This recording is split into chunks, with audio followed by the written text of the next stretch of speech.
금년 2021년 새벽 특별 새벽 기도 때 저희 교회에서는 사도행전을 말씀으로 해서 지난 주일까지 2주 동안 특별 새벽 기도에 마쳤습니다.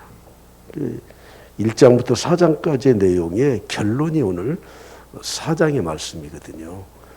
오늘 저는 본문의 말씀을 통해서 치유받은 자의 능력이라는 제목으로 말씀을 좀 드리려고 합니다. 치유받은 자가 갖는 이 십자가 복음을 통한 능력이 우리에게 어떻게 임하는 것인가 하는 것입니다. 제가 어렸을 때 생각이 납니다. 저희 동네는 그렇게 큰 동네가 아니었습니다. 제 나이 또래 친구들이 뭐 한 대여섯 명 되었던 것 같아요. 여자 남자 다 합해서. 근데 그 친구 중에 한 명은 학교를 1년 늦게 들어갔어요. 9살에 들어갔죠. 그래서 나이는 같은데 후배가 됐어요. 근데 이 친구는 국민학교 1학년 때 학교를 갔다 오면 꼭 엄마한테 먼저 달려가요. 아무튼 밭에 있든지 집에 있든지 달려가서 엄마 젖가슴을 어루만지고 그리고 젖을 먹어요. 9살 된 애가. 10살 때까지 엄마 품을 못 떠나더라고요. 웬만하면 그냥 순에 빠져서 징징 짜고 키는 나보다 훨씬 더 큰데 그렇게 유약해 보여요. 저희 때는 초등학교 졸업해서 중학교 지나가는 아이들이 시골에서 반도 안 됐습니다. 중학교 시험 봐서 들어갔잖아요. 그리고 가정 형편 때문에 거의 못 보내고 특히 여학생들은 거의 다 중학교 진학을 못하는 형편에 있었던 때예요. 이 친구는 초등학교 졸업 후에 형을 따라서 서울에 올라가더라고. 그리고 저는 중고등학교 6년을 보내고 서울로 대학을 진학하면서 한 6, 7년 만에 서울에서 얼굴을 봤습니다. 종로에서 만나자 어떻게 연락이 돼서 만났습니다. 지금도 제가 참 웃기는 게 뭐냐면 제 복장이 이웃집 형 점퍼를 하나 얻어서 입고 그리고 또 대학 입학 그 원서에 붙이는 사진을 좀 이쁘게 찍느라고 거기다 또 아버지 넥타이를 메고 와이셔츠 입고 넥타이 메고 그 위에다가 점퍼 입고 촌스럽게 사진을 찍어놓은 게 아직도 어디 있을 거예요. 그게 내 복장에 최고 좋은 옷이었습니다. 그래서 그날도 그 옷을 입고 나갔습니다.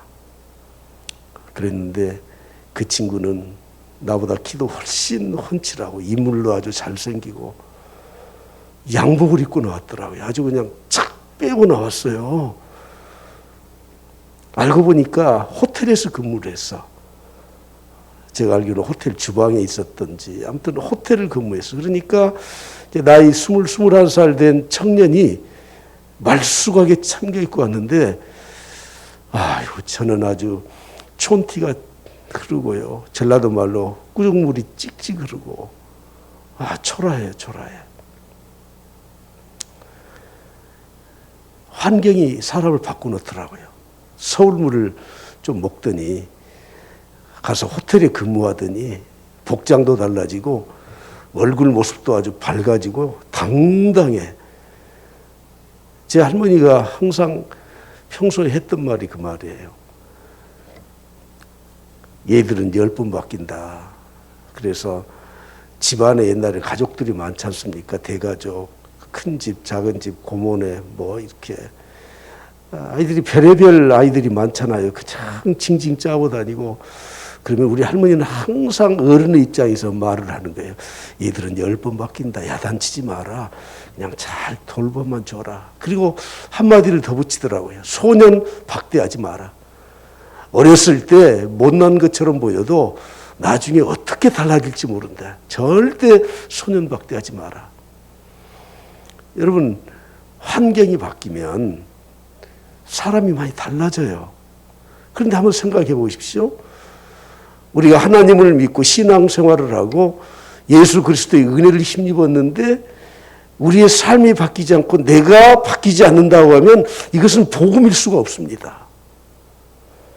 진정으로 예수 그리스도의 십자가의 은혜를 경험했다고 하는데 내 인간의 본성과 내 삶의 모든 것들이 바뀌지 않는다면 우리는 예수를 잘못 믿은 거예요.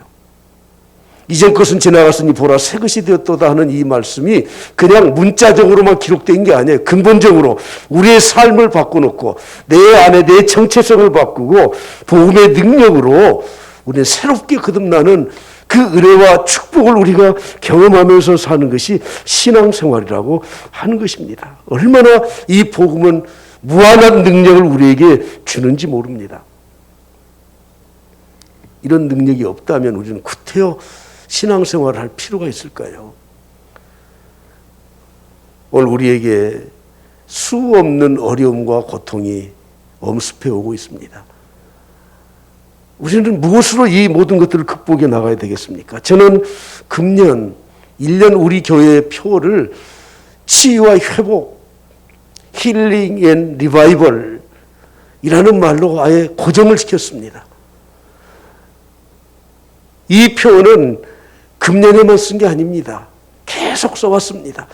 그러나 2021년에는 작년에 우리에게 엄습해온 이 코로나19의 이 고통 속에서 그리고 우리의 이 경제적인 환경과 사회 변화와 4차 산업의 시대, 정말 우리에게 너무너무 급변하는 이런 시대 속에서 우리가 복음의 본질로 돌아가서 치유와 회복이 없이는 올바르게 살아갈 수 없기 때문에 이것을 금년 우리의 표 슬로건으로 정했던 것입니다. 저는 1월 한 달 동안 5주에 걸쳐서 치유에 대해서 지금 말씀을 드리고 있습니다. 1월 3일 첫 주에는 시편 34편을 중심으로 해서 치유의 하나님이라는 제목으로 말씀을 드렸고 지난주 10월 1월 10일 날에는 누가복음 8장을 중심으로 치유받은 자의 섬김이라는 제목으로 말씀드렸습니다. 오늘은 사도행전 4장을 중심으로 치유받은 자의 능력에 대해서 말씀을 전하려고 합니다. 우리가 알고 있듯이 예수님의 제자들과 특히 베드로는 어떤 사람입니까? 내가 죽을지언정 주님을 떠나지 않겠습니다. 여기에 있는 모든 사람들이 다 배반하고 도망쳐도 나만은 주님을 따르겠습니다 하고 호언장담했던 사람 아니에요. 그런데 주님이 말씀하신 대로 주님을 모른다고 3번이나 부인했어요. 마지막엔 저주까지 했어요. 자기가 살기 위해서 얼마나 비겁한 사람입니까? 그러나 오늘 사도행전 4장 말씀에 보면 담대하게 복음을 전하고 있다는 겁니다. 2주 동안 우리가 사도행전을 보았는데 1장에서는 주님이 말씀하신 대로 예루살렘을 떠나지 마라 하는 말씀을 따라서 120명의 성도들이 다락방에 모여서 기도하기를 전혀 힘썼던 내용이 나오죠. 그리고 2장에서는 오순절 성령 강림의 충만한 역사가 임했습니다. 그리고 3장에서는 사도 베드로와 요한이 성전에 들어가다가 나면서부터 걷지 못한 장애인, 지체장애인이죠. 이 사람을 은과 금은 내게 없거니와 내게 있는 것으로 내게 명하노니 곧 나사렛 예수 그리스도의 이름으로 일어나 뛰어 걸어라 하고 손을 잡아 일으킬 때 놀라운 역사가 일어났습니다. 그랬더니 4장에 와서 생각지 않은 어려움에 부딪혔는데 유대의 지도자들이 성전의 제사장들이 사두개인들이 베드로와 요한을 잡아다가 옥에 가두고 협박을 하고 핍박을 하는 내용이 기록되어 있습니다. 오늘 우리가 읽지 못했지만 사도행전 4장 7절 말씀을 보실까요? 사도들을 가운데 세우고 묻되 너희가 무슨 권세와 누구의 이름으로 이 일을 행하였느냐? 여러분 여기에서 너희가라는 이 말 헬라 원어의 뜻을 보게 되면 이 말은 너희 같은 자가 하는 말 굉장히 무시하는 말이에요. 너희 같은 자가 너희가 무슨 제사장이냐 무슨 가르칠 수 있는 자격을 가졌느냐 너희 같은 자가 갈릴리 촌놈들 아니냐. 여러분 이런 멸시를 당하고 무시당하고 하찮게 여기면서 복음을 전했던 거예요. 그 다음에 나오는 누구의 이름으로 라는 말의 뜻도 같은 말이에요. 주님이 귀신을 쫓아낼 때 바리새인들이 이렇게 말을 합니다. 네가 귀신의 왕 바알세불의 힘을 힘입어서 쫓아내는구나. 다시 말해서 누구의 이름으로? 너희들 바알세불 귀신의 왕의 이름을 가지고 하는 것 아니냐 하는 이 무시하는 그런 말입니다. 그러나 성경은 우리에게 분명히 말씀합니다. 사도행전 4장 8절 바로 한 절만 아래 내려오면 이렇게 시작되죠. 베드로가 성령이 충만하여, 할렐루야, 성령이 충만했어요. 너희 같은 자들이 누구의 이름으로 얼마나 무시당하고 멸시당했습니까? 그러나 사도 베드로는 성령이 충만했었다는 거예요. 다시 말씀드리면 그렇게 비겁하고 도망치고 힘없고 연약했던 사도 베드로지만, 사도들이지만 성령으로 치유받고 성령의 충만함을 입게 되니까 담대하게 복음을 전할 수 있고 이런 능력을 행할 수 있었다고 성경은 말씀하고 있습니다. 이미 사도행전 1장 8절에서 주님이 승천하시기 전에 말씀하셨지 않습니까? 오직 성령이 너희에게 임하시면, 오직 성령이 너희에게 임하시면 성령이 임하게 될 거다. 그리고 성령의 충만함을 받게 될 것이다. 그러면 너희가 땅끝까지 복음을 전하는 증인이 되어야 한다가 아니고 그냥 되리라. 이미 그렇게 될 것이다. 그 능력을 주셨다고 말씀을 하고 있습니다. 이들은 공회 앞에서도 담대하게 굴하지 않고 나사렛 예수 그리스도의 이름만 전했습니다. 이미 말씀드린 것처럼 성전에서 나면서부터 걷지 못하는 사람, 그 지체 장애인을 일으켜 세운 힘이 어디에서 나왔습니까? 곧 나사렛 예수 그리스도의 이름으로, 나사렛 예수 그리스도의 이름. 오늘 또 공회 앞에서 당당하게 복음을 전하는 핵심적인 내용이 나사렛 예수 그리스도라고 하는 것입니다. 이미 주님이 지상 명령을 내리실 때 말씀하신 것처럼 너희가 내 이름으로 귀신을 쫓아내며 새 방언을 말하며 뱀을 집어올리며 무슨 독을 마실지라도 해를 받지 아니하며 병든 자 사람에게 손을 얹은즉 나을 것이라고 하는 이 말씀이 성령의 치유를 통해서, 성령 충만함을 통해서 나타나고 있었다고 하는 것입니다. 여러분, 오늘 우리는 이 말씀을 보면서 그거야 뭐 사도들에게만 있었던 말씀, 특별히 어떤 특별한 사람들에게만 주어지는 것들, 아니면 교회 안에서만 어떤 예배 드릴 때만 일어나는 그런 말씀으로 우리가 오해해서는 안 돼요. 여러분, 우리가 성령의 사람으로 치유받았다면, 내가 성령의 충만함을 입었다면 교회 안에서든지 밖에서든지 어디에 가든지 어떤 일을 하든지 하나님의 역사가 동일하게 나타나게 되는 줄 믿습니다. 영국의 재상 윌리엄 글래드스톤이라고 하는 분은 영국의 총리를 4번을 지내신 훌륭한 분입니다. 정치력도 뛰어나고 실력도 있는 분이에요. 이분에게 어떤 청년이 와서 물었습니다. 우리가 너무 많은 가슴에 상처가 있습니다. 산업혁명 이후에 젊은 사람들이 기득권의 기성세대에 눌려서 도대체 어떤 일을 해야 될 것인지를 모르는 그 상황에서 우리에게는 가슴에 많은 상처와 아픔이 있습니다. 어떻게 하면 치유받을 수 있고 어떻게 하면 이것을 제거할 수 있습니까? 여러분, 윌리엄 글래드스톤은 정치인이에요. 지식인이에요. 뛰어난 재상입니다. 그러면 그가 할 수 있는 대답은 자기 입장에서 정치적인 어떤 인간적인 도움을 주는 말을 해야 되잖아요. 그런데 이렇게 말을 하는 겁니다. 우리의 가슴에 있는 슬픔과 고통은, 우리의 몸 가슴속에 있는 수많은 이 아픔과 치유받아야 될 이 고통은 오직 예수 그리스도의 복음으로만 가능할 수 있다고 말을 했습니다.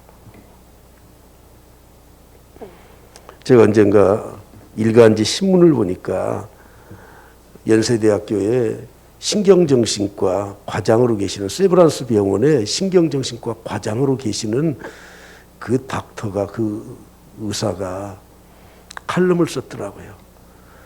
자기에게 찾아오는 수많은 이 치유받아야 될 사람, 정신적으로 고통받는 사람들, 정신질환을 겪고 있는 사람들, 그 사람들을 치유를 해주는데, 물론 인류대학에서 또 과장을 맡고 있으면서 전문가이지만 자기 아는 지식대로 상담도 하고 처방도 해주고, 그런데 마지막 결론을 이렇게 썼더라고요. 당신이 가지고 있는 이 마음의 병은 복음이 아니면, 예수 그리스도가 아니면, 하나님이 아니면 치유할 수 없습니다. 여러분, 어떻게 전문의가 그런 말을 할 수가 있습니까? 그걸 전문의가 하는 말이라고 우리가 볼 수 있습니까? 그러나 자기는 정직하게 그렇게 말을 하는 거예요. 오늘 우리의 신앙생활에 조금 잘못된 것이 있다면 그겁니다. 그건 교회에서 우리 영적인 문제만, 또는 종교적인 어떤 상황에서만, 그건 설교자들이나 목사들이나 하는 말이지, 성경에나 있는 말이지, 구태여 우리의 이 상처받은 영혼과 아픔과 고통을 무슨 예수 그리스도의 이름으로 아니면 복음의 능력으로 치유된다니 터무니없는 말이라고요. 여러분, 아닙니다. 현대를 포스트 모더니즘 시대라고 말을 하죠. 현대 이후에 지금 21세기 우리가 살고 있는 겁니다. 특징이 무엇입니까? 과거로부터 내려오는 전통은 거의 다 무시되고 있습니다. 그에 따라서 이 목욕물을 버리면서 어린 아이를 같이 내버리는 것처럼 잘못된 전통과 관행은 고쳐야 되지만 그 안에 담겨져 있는 불변하는 진리조차도 다 버려버렸습니다. 그래서 절대 가치가 지금 이 세상에는 없어요.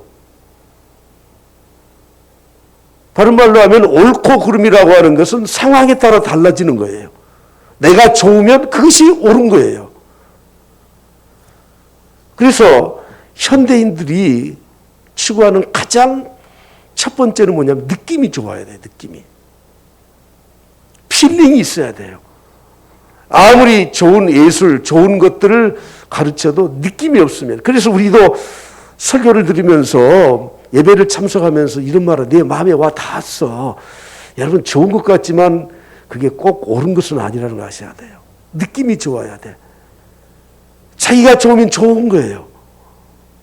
현대인들은 필링이 좋아야 되고 또 비주얼이 좋아야 돼요. 눈에 보이는 게 좋아야 돼. 여러분, 그것을 무시하는 것이 아니라 절대 가치라고 하는 게 지금은 다 상실되고 있는 세상에서 우리가 살고 있습니다. 그래서 이것이 흘러가니까 쾌락주의, 많은 사람들이 좋아하는 쪽으로 다 흘러가고 있습니다. 전통은 다 무시되고 있습니다. 가치와 기준이 소멸되고 있습니다. 그러나 성경을 자세히 보시면 솔로몬이 전도서에서 말씀하죠. 해 아래서, 태양 아래서, 모든 역사 속에서 새 것이 없다. 왜 그렇습니까? 인간은 하나님이 창조하실 때 영적인 존재로 창조하셨습니다.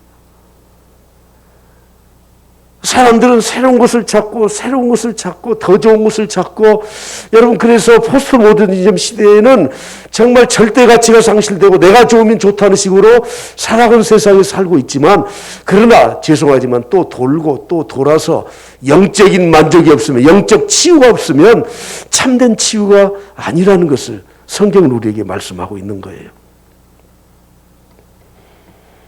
이들이 이렇게 복음을 전할 때 엄청난 환난과 핍박이 찾아왔습니다. 베드로를 옥에 가두었습니다. 공회에서 신문을 받게 했습니다. 그러나 베드로와 요한은 굽히지 않고 담대하게 복음을 전합니다.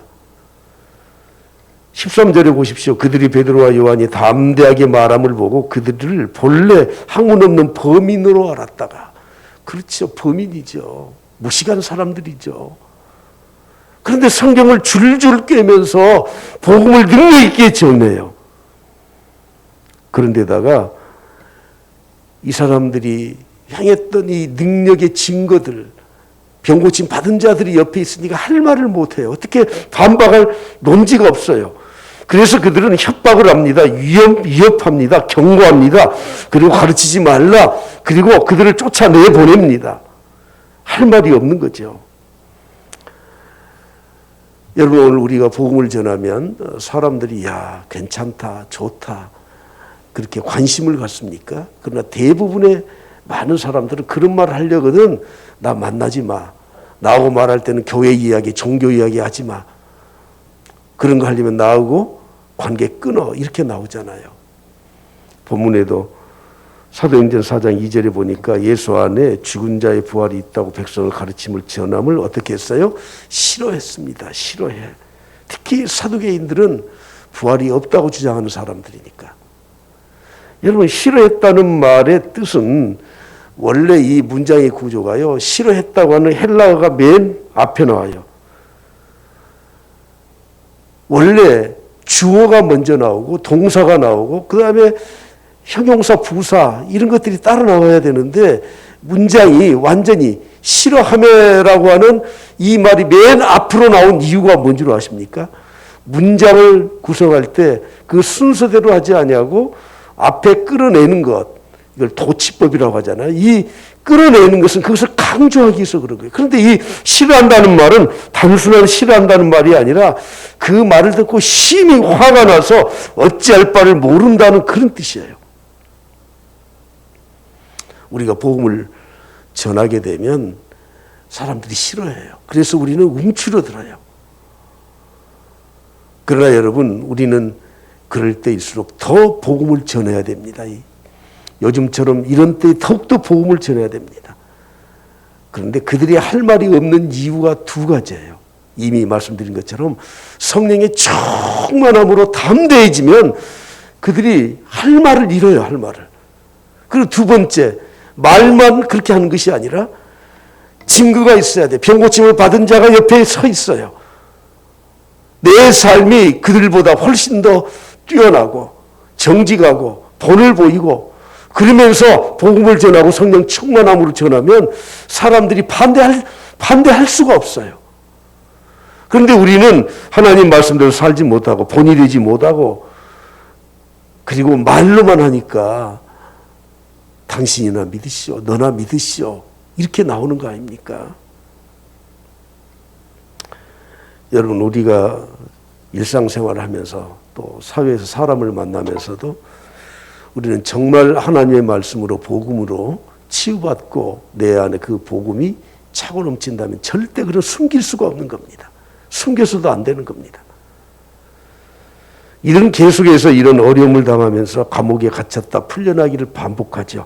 4장 3절에 보면 이튿날까지 가두었어요. 지금 처음으로 잡혀 들어가서 하룻밤을 옥에서 지낸 겁니다. 그런데 할 말이 없으니까 21절에 보면 다시 위협하고 놓아줍니다. 그러다가 도저히 안 되겠으니까 5장 18절에 와서 보면 다시 사도들을 잡아다 옥에다 가둡니다. 그런데 그날 저녁에 하나님의 천사가 와서 옥문을 열고 베드로를 구출을 해내요. 아침에 그 사람, 그 베드로를 찾아가 보니까 옥에 없어. 보니까 또 성전에서 또 가르쳐요. 그래서 다시 또 잡아다 가두어요. 5장 27절에 보면 끌어다가 공회 앞에 또 세워요. 그리고 또 할 말이 없으니까 5장 40절에 보면 채찍질하고 때려서 겁박을 하고 다시는 예수 이름으로 말하는 것을 금하고 놓아주어요. 그리고 6장에 와보면 스데반이라는 사람이 등장하니까 스데반을 또 데려다가 돌로 쳐 죽여요. 순교를 당하게 만들어요. 여러분, 그러나 어떻습니까? 복음 전하는 것을 그칩니까? 계속 복음을 전해요. 여러분, 인류 역사는 영적인 혼란에 쌓여 있기 때문에 우리가 복음을 전하면 우리를 환영하고 받아들이는 게 아닙니다. 핍박하고 우리에게 고통을 주는 그런 일이 더 많이 있지만 우리는 절대 그에 굴하지 않고 성령의 충만함으로 그리고 증거를 가지고 가서 그들에게 복음을 전해야 될 줄 믿습니다. 할렐루야. 오늘 저는 치유받은 자의 능력이라는 제목으로 말씀을 드리고 있는데, 그러면 이들이 어떻게 담대하게 복음을 전하고 있는지 그 이유를 한번 좀 찾아보려고 합니다. 왜 이들이 이렇게 담대하게 계속해서 이런 핍박과 어려움과 죽음을 앞에 두고도 복음을 전해야 합니까? 사도행전 4장 11절 12절에 분명히 말씀합니다. 이 예수는 너희 건축자들의 버린 돌로서, 무슨 뜻이죠? 이스라엘 백성들 지도자들에게 버림을 받아서 십자가에서 못 박아 돌아가셨어요. 그러나 집 모퉁이의 머릿돌이 되었어요. 이제는 예수 그리스도를 통하지 않고는 구원을 받을 수 없는 머릿돌이 된 거예요. 그래서 12절에 말씀합니다. 다른 이로서는 구원을 받을 수 없나니 천하 사람 중에 구원을 받을 만한 다른 이름을 우리에게 주신 일이 없다. 왜 이들이 이렇게 복음을 목숨을 걸고 전해야 됩니까? 천하 사람에게 구원을 받을 만한 다른 이름을 주시지 않았기 때문에, 예수 그리스도만이 구원자이시오, 예수 그리스도만이 치유자이시기 때문에 그렇습니다. 이 본문의 말씀을 헬라어로 내가 의역을 해서 말씀을 드리면 이렇습니다. 구원은 유일하신 하나님의 의에서 완성되는 것입니다. 이것은 변치 않은 진리입니다.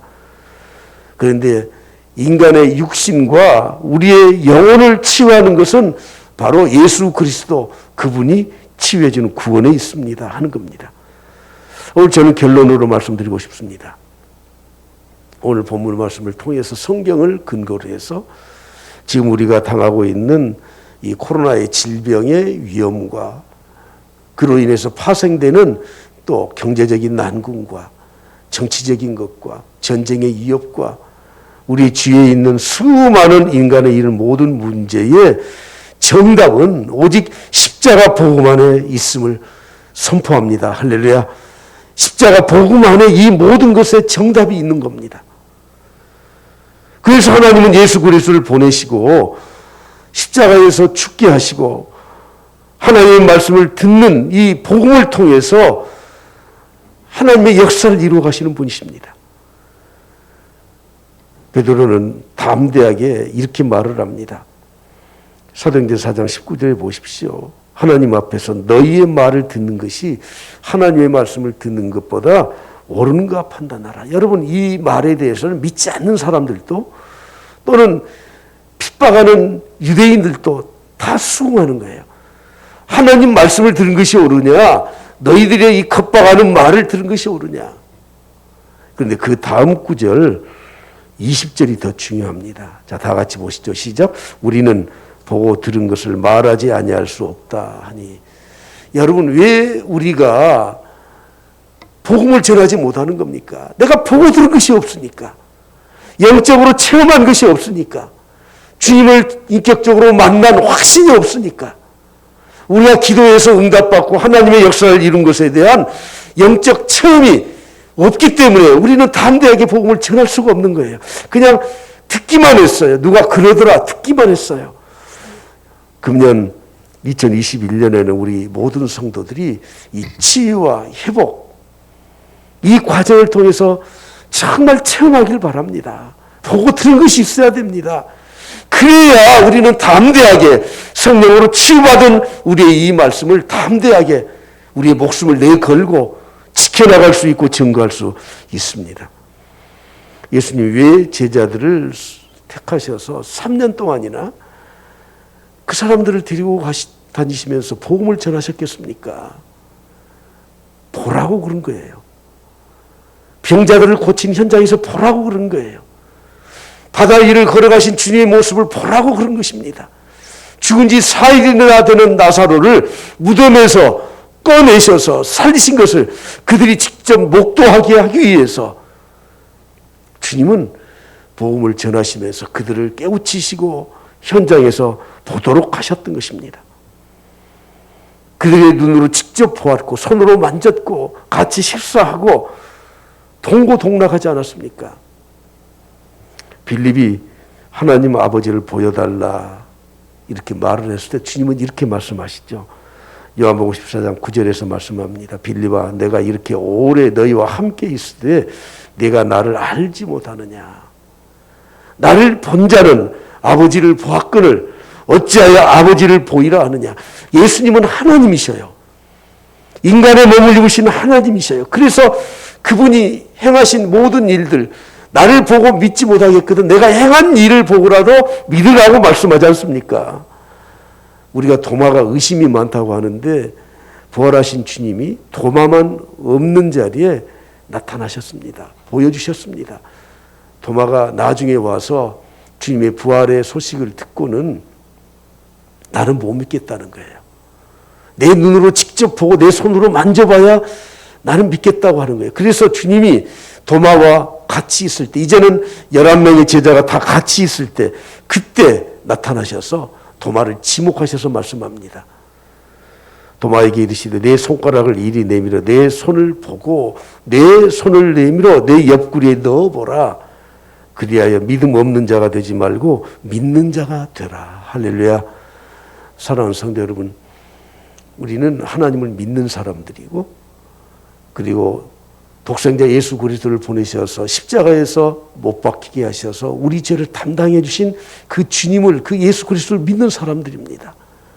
베드로와 같이 비겁하고 도망치던 사람도 예수 그리스도를 만나고 성령의 충만함을 통해서 치유받았습니다. 그 결과 복음의 능력으로 나사렛 예수 그리스도의 이름으로 앉아있는 자를 일으켜 세우고 어떤 핍박과 환난 속에서 담대하게 복음을 전하는 그런 능력의 사람이 되었습니다. 그 시대에만, 제자들만 그런 게 아니에요. 오늘도 우리가 모두가 다 성령의 은혜로 치유받아서 복음의 능력을 가지고 살아갈 수 있기를 간절히 축복합니다. 그것은 영적인 문제에 제한된 것이 아닙니다. 우리 일상적인 모든 삶에도 다 적용하고 그 복음의 능력으로 우리는 승리하며 살아가야 될 사람들입니다. 다시 한번 묻습니다. 여러분은 구원 받으셨죠? 예수 그리스도 믿으시죠? 복음에 치유받은 하나님의 사람으로서 능력 있게 담대하게 믿음으로 승리하며 살아가길 그리스도의 이름으로 간절히 축복합니다.